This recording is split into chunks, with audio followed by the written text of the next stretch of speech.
जय श्री राधे कृष्णा।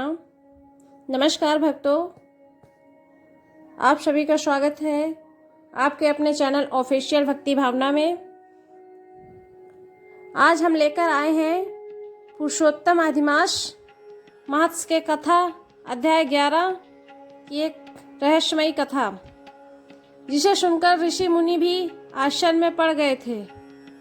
एक ऐसी कन्या जिसने हजारों वर्षों तक कठोर तपस्या की और भगवान शिव से ऐसा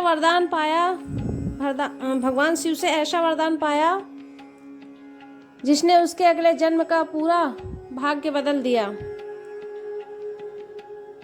कथा के अनुसार एक समय देवर्षि नारद जी ने श्री कृष्ण भगवान से पूछा, हे प्रभु, संसार में ऐसी कौन सी स्त्री हुई जिसे 5 पतियों का वरदान मिला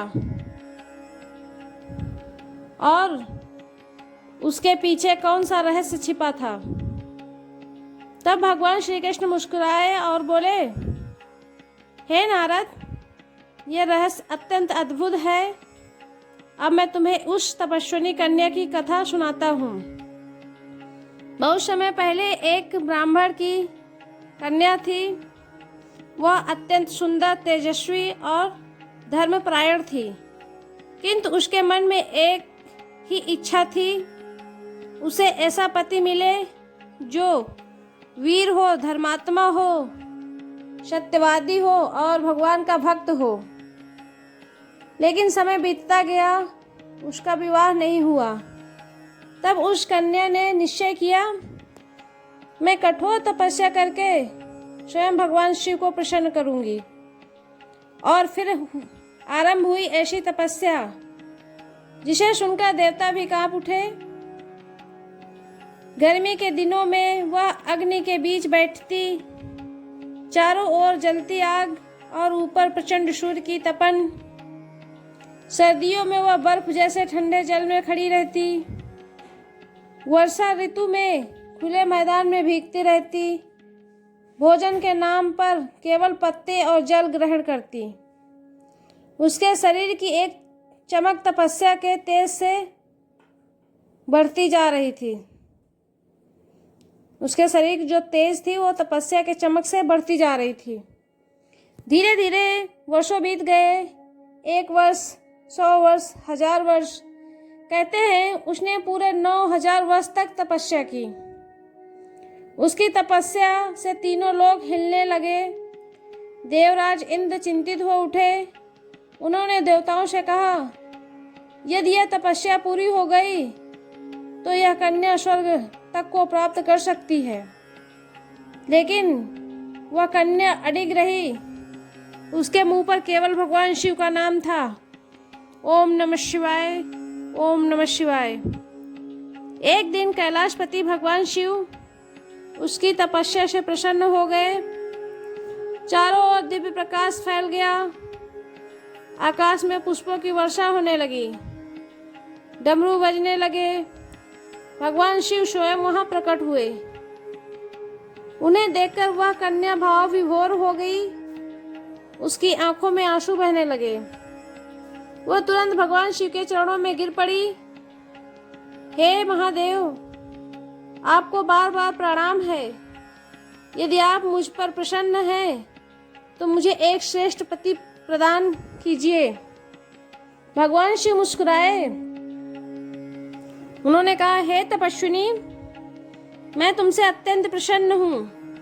मांगो, क्या चाहिए।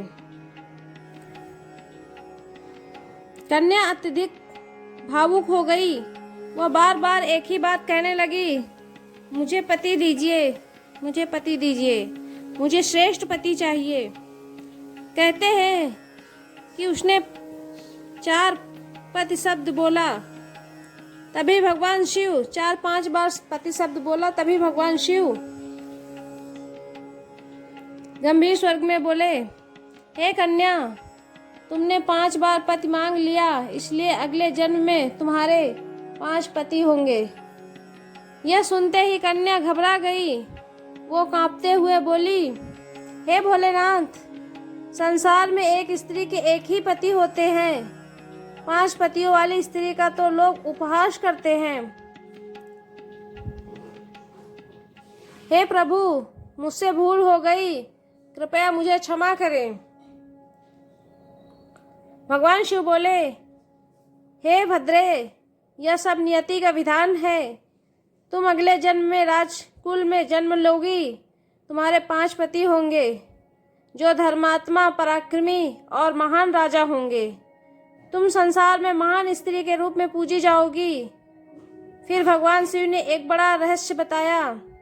हे कन्या, तुमने कठोर तपस्या की, लेकिन पुरुषोत्तम अधिमास का पूर्ण नियम और व्रत नहीं किया। इसी कारण तुम्हें यह फल प्राप्त होगा। यह सुनकर कन्या आश्चर्य में पड़ गई। पुरुषोत्तम मास भगवान विष्णु का प्रिय महीना है। इस मास में किया गया व्रत मनुष्य के भाग को बदल देता है। जो इस मास का अपमान करता है उसे जीवन में अनेक कठिनाइयों का सामना करना पड़ता है। इतना कहकर भगवान शिव अंतर्ध्यान हो गए। वह कन्या वहीं खड़ी रह गई और भविष्य के रहस्य को सोचती हुई भगवान श्री कृष्ण ने नारद जी से कहा, हे नारद, वही कन्या अगले जन्म में द्रौपदी बनी और 5 पांडव उसके पति बने। यह सब भगवान शिव के वरदान और पुरुषोत्तम अधिमास के प्रभाव से हुआ। यह कथा हमें सिखाती है कि पुरुषोत्तम अधिमास साधारण महीना नहीं है। इस महीने में की गई भक्ति, व्रत और दान मनुष्य का भाग बदल देता है। लेकिन यदि कोई इस मास का अनादर करता है तो उसे अपने कर्मों का फल अवश्य मिलता है। इसीलिए अधिमास में भगवान विष्णु का नाम लीजिए, दान कीजिए और सच्चे मन से भक्ति कीजिए। अगर आपको यह पावन कथा पसंद आई हो तो वीडियो को लाइक करें, चैनल को सब्सक्राइब करें